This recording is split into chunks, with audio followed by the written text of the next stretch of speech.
hates Nintendo. I've been retired from Nintendo since the GameCube. I've been finished with Nintendo. Don't hate it. Just ain't Nintendo no more. Just ain't the same.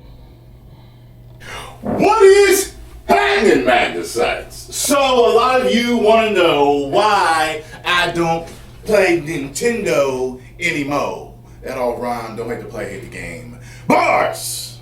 Well. It all started back when I was a teenager. Now, actually, let me give you my history with Nintendo, okay? When I was a kid, young kid, I was a big gamer. Atari 2600 is what I had. That was my first gaming system. Played everything I could get my hands on with that system. Then Nintendo Entertainment System came out. Everybody got it like a year or so before me, man. I was a very poor child, and my mom got me what she could when she could. She got me Nintendo Entertainment System. I played it until the wheels fall off. You know what I mean? You all know what I'm talking about. You all know the popular games from that era. Yep. Then all of a sudden, the Sega Genesis comes out, and they're wowing everybody with this 16-bit system. But I wanted to get one until I heard that Nintendo was coming out with their own 16-bit system, the Super Nintendo. Got that for my birthday. Saved up my money, got me a Super Nintendo. That was something. It got serious then. Super Mario World, all that good stuff. And at that time, I had a paper route. I was buying all my games that I could. Once in a while, my mom would buy me one, but all my money went toward that. Absolute, true Nintendo fan. You know what I'm saying? Then this whole new era starts to pop up. And games are moving in a different direction. We are moving into CGI, cutscenes and polygons and 3D and all this stuff. And like you guys can all recite the tech specs, I knew all that stuff back then. Okay? I got Electronic Gaming Monthly, Nintendo Power, all these other gaming magazines. You know about Game I Pro got. And I knew about all the systems the Game Pro that were coming out. You know what I mean? Recalling the Atari Jaguar and the Dreamcast, which I did have, and all these other systems. I had Sega Saturn. I had them. Yeah, I did have them. Now, for a little. I was a Nintendo loyalist. Okay, Nintendo was supposed to come out with a CD-based system. As a matter of fact, the Super Nintendo was supposed to sit on top of it. Okay, I remember seeing that picture. Come to find out, Sony and Nintendo were going to collaborate on the Nintendo PlayStation. Nintendo ended up backing out, and PlayStation went ahead by itself, headed by Sony. The rest is history. I think I know who made the right decision.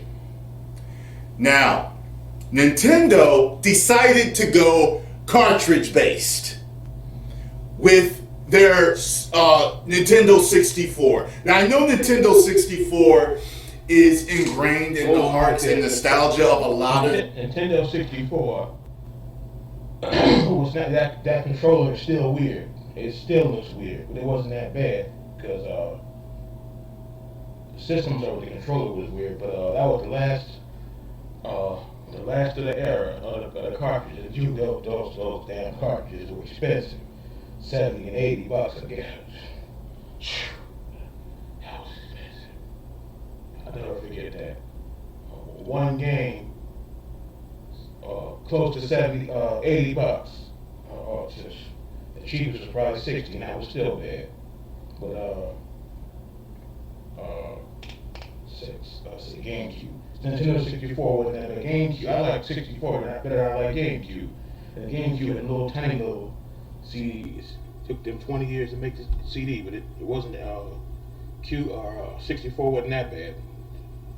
Just that airplane controller was weird. It's weird now. It was weird back then. you, but I absolutely thought as a gamer that was the dumbest fucking decision that Nintendo could have ever made. I knew what CD-ROM was, I knew what it could do, and I knew the potential. I could not understand why they decided to stay with the archaic cartridge. I was a huge Killer Instinct fan, and I knew about their CGI cutscenes and certain things that came along with having a CD-based system. I knew how much more data and everything, and just what could be fit. I till this day, I still don't understand why they went that way. So I started losing faith in that. I did buy a Nintendo 64. And you know what?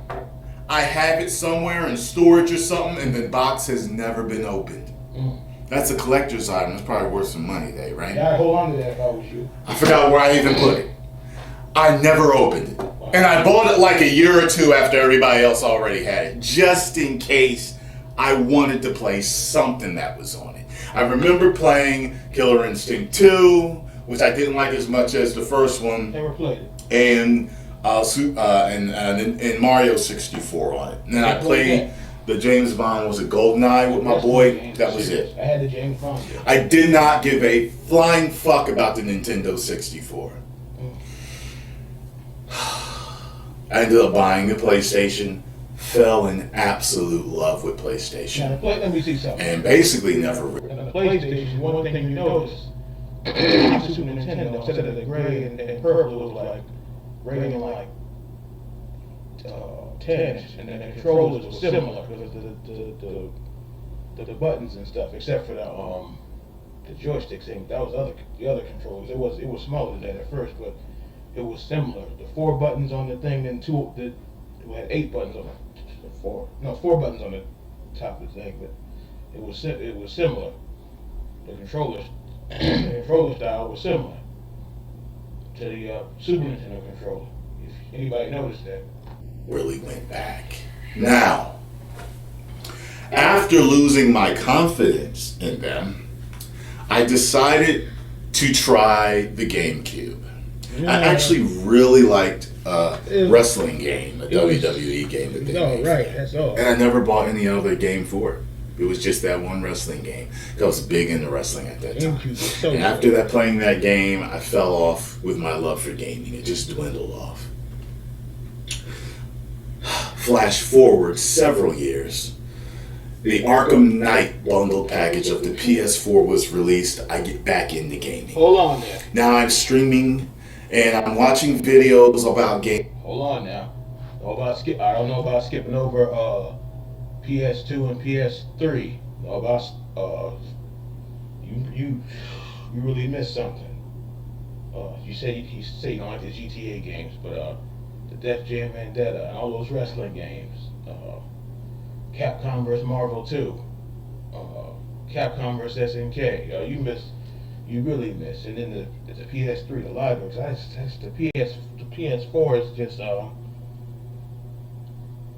the game collection ain't like the PS2 and PS3.